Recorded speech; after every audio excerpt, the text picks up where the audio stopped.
নমস্কাৰ, welcome back to my YouTube channel Babu's clicks. দশম শ্ৰেণীৰ ছাত্ৰসকল অনুশীলনী 12.2 আজি লৈছোঁ তোমালোকৰ বাবে। তো ইয়াত বিত্ত সম্বন্ধ কালি এইটো ছেকেণ্ড চেপ্টাৰ হয়। ভিডিঅ'টো সম্পূৰ্ণকৈ আৰু মনোযোগেৰে চাবা। তো অহা আজিৰ ভিডিঅ'টো আমি আৰম্ভ কৰোঁ।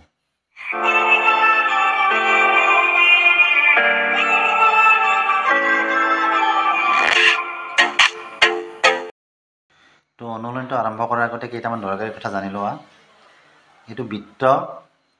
ইয়াক আমি নাম দিলোঁ অকেন্দ্ৰ বৃত্ত। এই যে মই লিখিছোঁ এটাত গৌণ বৃত্তকলা বা বৃত্তকলাৰ কালি। এই বৃত্তটোৰ ধৰা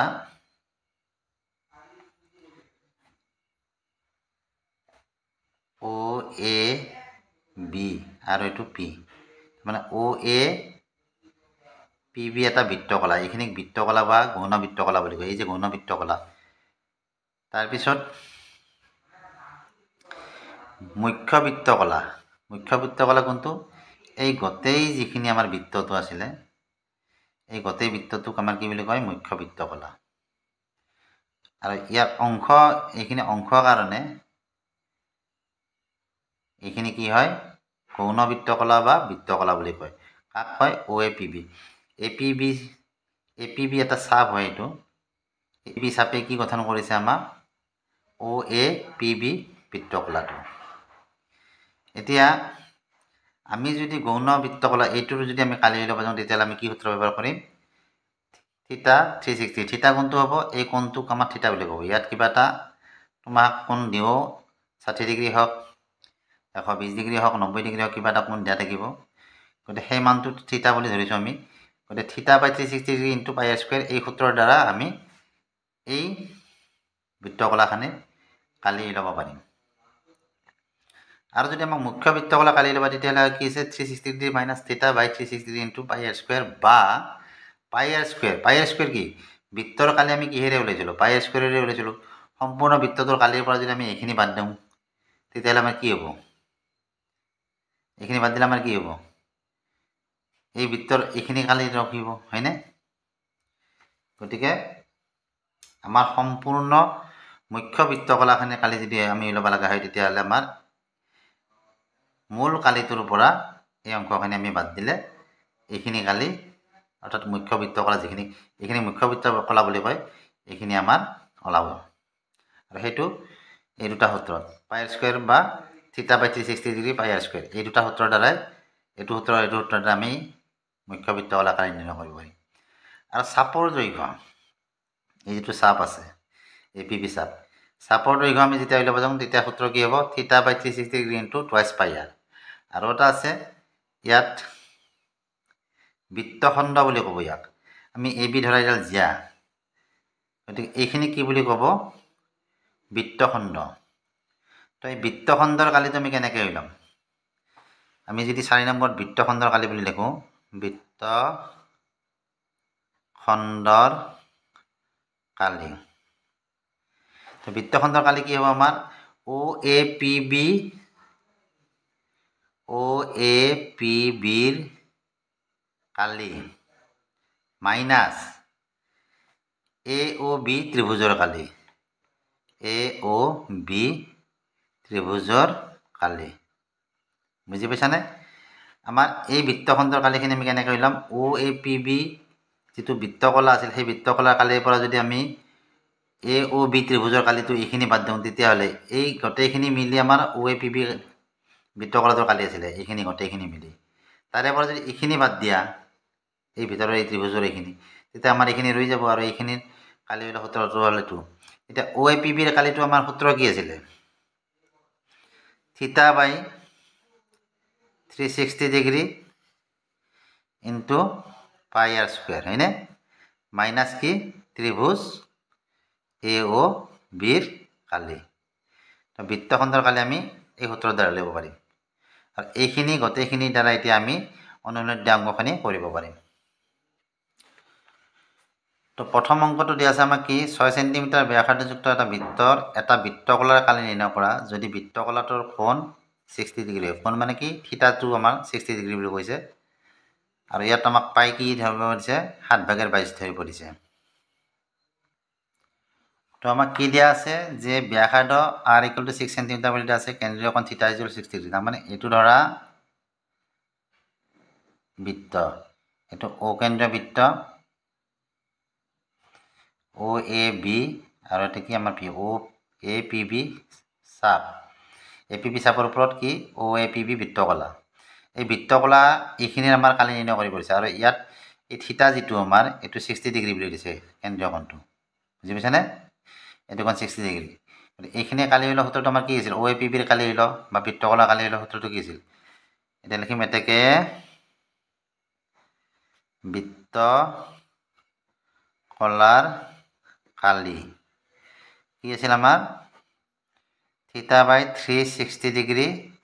ইনটু পাই r স্কয়াৰ আছিল নে এটো theta by 360 degree into pi r square গতিকে এটা মানবিলাক বহাই দিয়া থিতা মানে আমাৰ কিমান আছে 60 ডিগ্ৰী আৰু এটা তলত আছে 360 ডিগ্ৰী ইনটু পাই মানে 7/22 r মানে কি আছে 6 স্কয়ার মানে কি আমি এনেকে লিখিব 6 ইনটু 6 এটা কাটাকাটি কৰা এই শূন্য কাটি দিয়া 6 দি 37ক 6 বাৰ গল এৰ এটা 6 কাটি দিয়া গতি ইয়াত কি থাকিল আমাৰ 6 থাকিল আৰু ওপৰত 22 থাকিল তলত কি আছে 7 গতি এটো এনেকুৱা হ'ব 7 6 টো ওপৰত জলে পূৰণ হ'ব আমাৰ 6 2 12 2 হাতৰ 1 6 2 12 1 13 132 কি হ'ব কালিৰ একক সেন্টিমিটাৰ আছে যেটো সেন্টিমিটাৰ স্কয়াৰ বা বৰ্গ সেন্টিমিটাৰ বুজি পাইছানে তো এনেদৰে তোমালোকে বৃত্তকলাৰ কালি নিৰ্ণয় কৰিব পাৰিবা 2 নম্বৰতে আছে 22 সেন্টিমিটাৰ পৰিধিযুক্ত এটা বৃত্তৰ এটা চকৰ কালি নিৰ্ণয় কৰিব আছে 22 সেন্টিমিটাৰ পৰিধিযুক্ত এটা বৃত্তৰ এটা চকৰ কালি নিৰ্ণয় তোমাক দিয়া আছে কি বৃত্তটোৰ পৰিধি 22 সেন্টিমিটাৰ বুলি কৈছে এটা কথা হল কি আমি এই বৃত্তটোৰ এটা চকৰ কালি ল'ব পাৰিছে ধৰা এটা অগণ্য বৃত্ত ইয়াৰ এটা চক ইয়াক আমি চক যদি কৰো এনেকুৱা এটা বৃত্তৰ কেইটা চক থাকে 4টা চক থাকে তাৰে যিকোনো এটা চকৰ আমাৰ কালি নিৰ্ণয় কৰিব আছে ধৰা এইটো চকৰ আমাৰ কালি ল'ব পাৰিছে এটা কালি ল'ব লাগিলে আমাক কি লাগিব r টো লাগিবই এটা r টো ইয়াত নাই পৰিধিয়ে অকল দিয়া আছে গতিকে আমি এই পৰিধিৰ পৰা r টো নিৰ্ণয় কৰিব লাগিব এটা কেনেকৈ কৰিম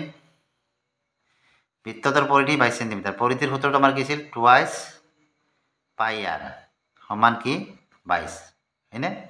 পৰিধিৰ সূত্ৰটো আছিল টুৱাইস পাই r গতিকে পৰিধিৰ জায়গাত আমি কি কৰিলো টুৱাইস পাই r বহাই দিলো এতিয়া মানবিলাক বহাই দিয়া 2 ইনটু পাই মানে হল কিমান 7/22 কিন্তু r টো নাই r টো আমি উলিয়াম গতি r টো এনেকৈ থাকিল সমান কিমান হল 22 এতিয়া 2 টো আমি হপিনে নিবা পাৰো এনেকৈ একবাৰকে এনেকৈ নিবা পাৰা 22/7 ইনটু r বা 2 টো ইয়াত পূৰণ কৰি দি একেবাৰে নিব পাৰলা হয় কিন্তু এনেকৈ নিলে বেছি সহজ হ'ব চাবা 2 টো ইপিনে কি হৈছে আমাৰ পূৰণ হৈছে হপিনে গলে কি হ'ব হৰণ হ'ব কাৰ লগত 22 ৰ লগত 2 টি হৰণ কৰিলে 22 কেইবাৰ যাব 11 বাৰ যাব অৰ্থাৎ কি বল আমি এটো 11 পালো হয়নে এতিয়া এটো আমি হপিনে লৈ যাম হপিনে লৈ গলে কি হ'ব ইয়াত পূৰণ হৈছিল হপিনে গলে হৰণ হ'ব কিন্তু এনেকুৱা চাবা যেটা ভগ্নাংশত থাকে আমি হপিনে লৈ যাও তেতিয়ালে কি হয় এই সংখ্যাটো আমাৰ কি হয় ওপৰত গুচি যায় আৰু এইটো সংখ্যা আমাৰ তলত আহে ঠিক এনেকুৱা হ'ব 11 ইনটু এনেকুৱা হয় 22 টো তলত 7 টো ওপৰত তো 11 ৰে 22ক দুইবাৰ যাব আমাৰ কি থাকিল 7/2 থাকিল গতি আমি r টো কি পালো এটো ব্যাসাৰ্ধ হয়নে নহয় r মানে গতি r আমি কিমান পালো 7.2 সেন্টিমিটাৰ এটাকে ব্যাসাৰ্ধ এগুলো আমি কি পালো 7/2 সেন্টিমিটাৰ তে ব্যাসাৰ্ধ যেতিয়া আমি পালো তেতিয়া হলে আমি এই এটা চকৰ কালিটো আমি নিৰ্ণয় কৰিব পাৰিম এটাকে বৃত্তটোৰ এটা চকৰ কালি আমাৰ কি হ'ব বৃত্তৰ কালি হলো সূত্ৰটো আমাৰ কি আছিল পাই r স্কয়াৰ আছে এটা এই বৃত্তটোৰ আমাৰ কেইটা ভাগ হৈছে 4টা ভাগ আমি 4টা ভাগ কৰিব পাৰো গতিকে 4টা চকৰ এটা চকৰ কালি ল'ব আছে অৰ্থাৎ 4/1 অংশৰ কালি ল'ব আছে হয়নে যেটো 4টা চক হয় তাৰ এটা চকৰ গতি 4/1 অংশৰ কালি গতি আমি কি লিখিম ইয়াত 4/1 ইনটু পাই r স্কয়ার তো 4/1 ইনটু পাই মানে হল 7/22 আৰু r মানে আমি কি পাইছো 7/2 ইনটু 7/2 দুটা 7/2 আমি স্কুৱেৰ আছে যেহেতু দুটা 7/2 কৰিলোঁ তো এই 7 কাটা গ'ল তাৰপিছত 2ৰে 22ক 11 বাৰ গ'ল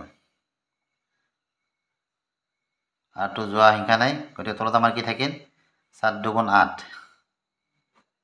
আৰু ওপৰত কি আছে 11 আৰু 7 পূৰণ কৰিলে কিমান পাম 77 তো 8/77 হৈছে এটা চকৰ কালি এটো কি হ'ব সেন্টিমিটাৰ আছিল গতিকে সেন্টিমিটাৰ স্কুৱেৰ হ'ব 3 নম্বৰটো দিয়া আছে এটা ঘড়ীৰ মিনিটৰ কাটাডালৰ দৈৰ্ঘ্য 14 সেন্টিমিটাৰ 5 মিনিটত ঘড়ীৰ কাটাডালৰ দ্বাৰা ঘূৰণৰ কালি নিৰ্ণয় কৰিব দিছে তো আমাক কি দিয়া আছে ঘড়ীৰ মিনিটৰ কাটাডালৰ দৈৰ্ঘ্য মানে আমাৰ কি এটো ব্যাসাৰ্ধ r সমান 14 সেন্টিমিটাৰ দিয়া আছে আৰু ঘড়ীটোৰ ঘূৰ্ণনৰ 5 মিনিটত ঘড়ীটোৱে কিমান ঘূৰ্ণন কৰিব তাৰে কালি নিৰ্ণয় কৰিব দিছে 5 মিনিটত তো 5 মিনিটত ঘড়ীৰ কাটাডালৰ দ্বাৰা ঘূৰ্ণনৰ কালি আমাৰ কি হ'ব এটো সেই বৃত্তৰ কালি হিচাপে পাই r স্কুৱেৰ হ'ব কিন্তু ঘড়ীৰ কাটাত 5 মিনিট বুলি দিছে এটা ঘড়ীত আমাৰ কিমান মিনিট থাকে মানে এই দাগ কিমান মিনিটৰ কাটা থাকে এটো ধৰা 12 এটো 5 তাৰপিছত 10 15 এনেকে কিমান 60 লৈকে থাকে হয়নে তাৰমানে 60 মিনিটত এক ঘণ্টা হয় গতিকে 60 মিনিটত যদি 1 ঘণ্টা হয় আমাৰ কি হ'ব এটো 12টা ভাগ না 5 কে এনেকে 12টা ভাগ হ'ব তে 12 ভাগের 1 অংশ 5 মিনিট মানে গতিকে আমি কি লিখিম ইয়াত আগতো যেনেকৈ আমি লিখিছিলোঁ 4/1 অংশ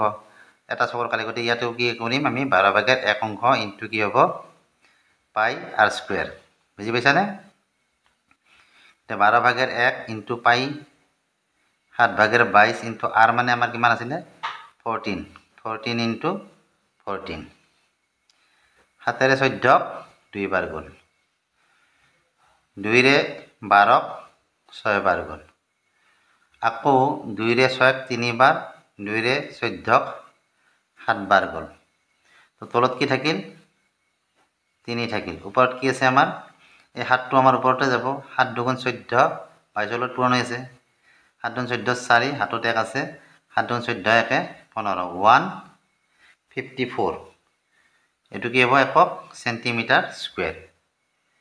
তো 5 মিনিটত ঘড়ীৰ কাটাডালৰ ঘূৰ্ণনৰ কালি আমাৰ কিমান হ'ব 154/3 সেন্টিমিটাৰ স্কুৱেৰ 4 নম্বৰটো আছে 10 সেন্টিমিটাৰ ব্যাসাৰ্ধৰ এটা বৃত্তৰ এডাল জিআই কেন্দ্ৰত এটা সমকোণ কৰে তাৰ পিছত কি কৈছে অনুৰূপ একত তাৰমানে দুটা হৈ ল'ব জামাতে ঘন বৃত্তখণ্ড আৰু মুখ্য বৃত্তকলাৰ কালি নিৰ্ণয় কৰা ইয়াত পাই আমাৰ 3.14 ব্যৱহাৰ কৰি কৰিছে বৃত্তটোৰ ব্যাসাৰ্ধ আমাক 10 সেন্টিমিটাৰ বুলি কৈছে বুজি পাইছানে আৰু বৃত্তৰ এডাল জিআই কেন্দ্ৰত কি কৰিছে এটা সমকোণ কৰিছে তো চিত্ৰটো আঁকি দিম তেতিয়া তোমালোকে বুজি পাবা ভালদৰে কথাখিনি তো এটো অকেন্দ্ৰ বৃত্ত এটা আৰু ইয়াৰ APB চাপে কি কৰিছে কেন্দ্ৰত OAPB বৃত্তকলাটোৰ সৃষ্টি হৈছে আমি কি লিখিছো অকেন্দ্ৰ বৃত্তৰ APB চাপৰ দ্বাৰা গঠিত বৃত্তকলাটো হল OAPB আমাৰ দিয়া আছে ব্যাসাৰ্ধ এটো 10 সেন্টিমিটাৰ বুলি আৰু কেন্দ্ৰীয় কোণ এটো আমাৰ 90 ডিগ্ৰী বুজি পাইছানে আমাক কি ল'ব দিছে বৃত্তখণ্ড আৰু মুখ্য বৃত্তকলাৰ কালি বৃত্তখণ্ড হলে কি হ'ব AB জিআৰ দ্বাৰা গঠিত এইখিনি এটা অংশ হয়নে নহয় গতে গণ বৃত্তখণ্ডৰ কালি হল এইখিনি ল'ব দিছে তো গণ বৃত্তখণ্ডৰ কালিটো আমাৰ সূত্ৰ কি আছিল এটো 1 নম্বৰ বুলি দিয়া 1 নম্বৰটো লৈছো গৌণ বৃত্তখণ্ডৰ কালি সূত্ৰটো কি আছিল আমাৰ OAPB বৃত্তকলাৰ কালি মাইনাস AOB ত্ৰিভুজৰ কালি তো এখানে লিখি দিয়া OAPB ৰ কালি মাইনাস কি হ'ব AOB ত্ৰিভুজৰ এটো এই গোটেইখিনিৰ কালিৰ পৰা যদি আমি এই ত্ৰিভুজৰ কালিখিনি বাদ দিওঁ তেতিয়া এইখিনি কালি আমি পাম নে নাপাম আৰু এইখিনি কালি আমাক কইলো পাৰিছে মাইনাস ত্ৰিভুজ AOB ৰ কালি এতিয়া OAPB এই যিটো বৃত্তকলাৰ কালি হল হয়তো আমাৰ কি আছিল থিটা 360 ডিগ্ৰী ইনটু কি আছিল আমাৰ পাই r স্কয়াৰ আৰু AOB যদি এইটো এটা সমকোণী দিব ধৰা সাপোজ এটা কোণ যেটো এইটো 90 ডিগ্ৰী বুলি কৈছে এইটো আমাৰ সমকোণী ত্ৰিভুজ এই সমকোণী ত্ৰিভুজটোৰ ধৰা আমাৰ এনেকুৱাকৈ ধৰাচোন AOB কোণ আমি এনেকৈ আঁকিছো ত্ৰিভুজটো আৰু এইটো কোণ 90 ডিগ্ৰী তেতিয়াহলে কি হ'ব এইডাল আমাৰ কি হ'ব উন্নতি হ'ব এও উন্নতি হ'ব এই কাৰ ওপৰত লম্ব হৈছে এই OBৰ ওপৰত আৰু এইডাল আমাৰ কি হ'ব ভূমি হ'ব ত্ৰিভুজৰ কালি লহটো আমাৰ কি আছিল হাফ পূৰণ ভূমি পূৰণ উন্নতি গতিকে এইটো এনেকুৱা হ'ব চাবা থিটা 360 ডিগ্ৰী থিটা মানে কিমান আছিল এইটো আমাৰ 90 ডিগ্ৰী কোণ গতিকে এটা 90 ডিগ্ৰী বহাই দিয়া তলত আছে 360 ডিগ্ৰী তাৰ পিছত কি আছে পাই r স্কয়াৰ পাই মানে কিমান ইয়াত পাইৰ মানটো আমাক 7/22 ন আমাক কি দিব আছে 3.14 এইটো ধৰি পৰিছে ইনটু r স্কয়াৰ r মানে কি 10 গতিকে 10 দুটা পূৰণ মাইনাস কি আছিল আমাৰ এই ত্ৰিভুজৰ কালিটো ত্রিভুজের কালে আমার কি হাফ পূরণ ভূমি পূরণ উন্নতি এতিয়া ভূমি কোণটো আমার OB আর উন্নতি আমার কোণটো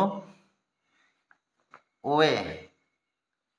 গতি OA এর আমার কিমান দি আছে 10 সেন্টিমিটার আছে এটো আমার 10 সেন্টিমিটার হবো কারণ বৃত্তর কি হয় ব্যাসার্ধবিলাক সদায় সমান হয় হয়নে নহয় গতিকে আমার কি হবো 10 ইনটু 10 ভূমি পূরণ উন্নতি বুঝি পাইছা না এখানে অর্থাৎ AO ইনটু OB মই AO ইনটু OB লেখা নাই ডাইরেক্ট লিখিছো এটো এতিয়া 0 0 কাটা গল 9 দি 37 কেইবাৰ যাব 9 4 37 4 বাৰ যাব ইয়াত 4 আছে এতিয়া ইয়াত 10 আছে 2 দি যদি আমি 4 কাটো 2 বাৰ কাটিব পাৰো 10ক আমি কিমান কাটিব পাৰো 5 বাৰ কাটিব পাৰো হয়নে 2 ৰে আকৌ 2 ৰে 10ক 5 বাৰ এইপিনে চোৱা 2 ৰে 10ক 5 বাৰ গল তো কি থাকিলে ইয়াত 5 5 গুণ 25 আৰু কি আছিল 3.14 3.14 ইনটু 25 5 4 গুণ 20 হাতত 2 5 গুণ 5 7 5 3 গুণ 15 4 2 গুণ 8 2 গুণ 2 3 2 গুণ 6 0 8 8 15 5 হাততে 5 7 8 6 7 দশমিক দুঘৰত আছে ইয়াত দশমিক বহাই দিয়া অৰ্থাৎ কিমান হল 78.50 তো 78.50 পালো আমি তাৰে লগত কি আছে এইপিনে 5 আছে আৰু 10 আছে 50 মাইনাস 50 78.50 ৰ পৰা আমি 50 বিয়োগ কৰা 50 কি হ'ব 50 পইণ্ট ইফালে 8 75 ৰ পৰা গলে কি 2 অৰ্থাৎ আমি কি পালো আনসাৰটো 28.50 কি হ'ব এটো সেন্টিমিটাৰ আছিলে গতিকে সেন্টিমিটাৰ স্কয়াৰ আমি গৌণ বৃত্তখণ্ডৰ কালি কিমান পালো 28.50 বৰ্গ সেন্টিমিটাৰ তো 2 নম্বৰটো উলিয়াব পাৰিছিল আমাক মুখ্য বৃত্তকলাৰ কালি সূত্ৰটো আমাৰ কি আছিলে 360 ডিগ্ৰী মাইনাস থিটা বাই 360 degree into pi r square এতিয়া মানবিলাক বহাই দিয়া ইয়াত 360 ডিগ্ৰী মাইনাস থিটা থিটা মানে আমাৰ কিমান আছিল তো 90 ডিগ্ৰী আছিল 360 ডিগ্ৰী ইনটু পাই মানে আমাক কিমান ধৰিব দিছিলে 3.14 ইনটু r মানে আমাৰ কিমান আছিল 10 10 ইনটু 10 যেহেতু 10 স্কয়াৰ আছে গতিকে 10 দুটা পূৰণ এটা 360 ৰ পৰা 90 আগতে বিয়োগ কৰি লোৱা 360 ৰ পৰা 90 বিয়োগ কৰিলে আমাৰ কিমান হ'ব 270 ডিগ্ৰী তলত আছে 360 ডিগ্ৰী ইনটু 3.14 ইনটু 10 ইনটু 10 0 0 কাটা গল 9 দি 27ক 9 3 গুণ 27 3 বাৰ 37ক কেইবাৰ যাব 4 বাৰ যাব 4ক 2 দি 2 বাৰ 10ক 2 দি 5 বাৰ 2 দি 10ক 5 বাৰ এটা আমাৰ কি থাকিল ইয়াত 5 পূৰণ 5 আৰু এইটো 3.14 ইনটু 3 এই গোটেইকেইটা আমাৰ কি হৈছে গোটেইকেইটা ওপৰৰ সংখ্যা গোটেইকেইটা আমি পূৰণ কৰিব লাগিব প্ৰথমতে 5 5 গুণ 25 25 3 গুণ কিমান 75 হে 75 তাৰ লগত কি 3.14 পূৰণ কৰি দিয়া কিমান পাবা 5 4 গুণ 20 0 হাতত আছে 2 5 গুণ 5 5 2 7 5 3 গুণ 15 7 4 গুণ 28 8 হাতত আছে 2 7 গুণ 8 হাতত 2 এটি কিমান হ'ব 9 আৰু 7 3 গুণ 21 0 8 7 15 5 হাতত 1 9 5 14 1 15 5 হাতত 1 1 1 2 1 3 আৰু ইফালে আছে 2 দশমিক আছে দুঘৰত ইয়াতে দশমিক পৰিব তো কিমান হ'ব 235.50 তো নিদিলে কথা নাই 235.5 এইটো সেন্টিমিটাৰ স্কুৱেৰ তো এনেদৰে তোমালোকে গৌণ বৃত্তখণ্ডৰ কালি আৰু মুখ্য বৃত্তকলাৰ কালি নিৰ্ণয় কৰিব পাৰিবা তো আজি এইখিনিলৈকে দিলোঁ ভিডিঅ'টো চাই কেনে পালা জনাবা ভিডিঅ'টো চাই যদি ভাল লাগে ভিডিঅ'টো লাইক কৰিবা চেনেলটো ছাবস্ক্ৰাইব কৰিবা আজিলৈ আহিলে বাই বাই থেংক ইউ